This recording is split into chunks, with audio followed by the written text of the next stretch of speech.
गुलाम नबी आज़ाद ने कहा है कि सियासी कारकुनों की गिरफ्तारियों के इत्तलात हैं। उन्होंने कहा कि आज़ादाना और मुनसिफाना इंतखाबात की राह हमवार करने के लिए इस तरह की कार्रवाई को रोका जाना चाहिए।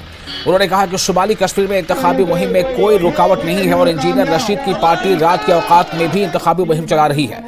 मशरक़ी अनंतनाग के इलाकों में पार्टी रोड शो से खिताब करते हुए आज़ाद ने कहा कि पार्लियामेंट में एक मजबूत आवाज़ पहुंचाने की जरूरत है, क्योंकि दफा 370 की मनसूखी के वक्त कश्मीर से 3 MP थे जिन्होंने पार्लियामेंट में एक लफ्ज तक न बोला। आज़ाद के साथ अनंतनाग राजौरी पार्टी के उम्मीदवार एडवोकेट सलीम पर्रे, सलमान निजामी, गुलजार वानी और दीगर रहनुमा मौजूद रहे। आज़ाद ने लोगों से अपील की कि वो बड़ी तब्दीली के लिए DPAP को वोट दें।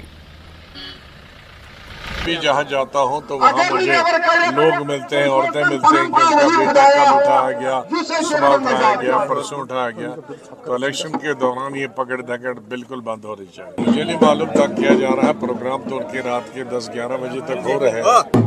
तंग क्या होता तो फिर रात को प्रोग्राम नहीं होते। मेरे ख्याल में एक ही पॉलिटिकल पार्टी है जिसके प्रोग्राम रात को भी है। मुझे उम्मीद है कि पूरी तरह से लोग बाहर जो हमारी पार्टी के निशान है बाल्टी, उस बाल्टी के सामने बटन को लोग दबाएंगे। ये मेरी ख्वाहिश भी है और उम्मीद भी।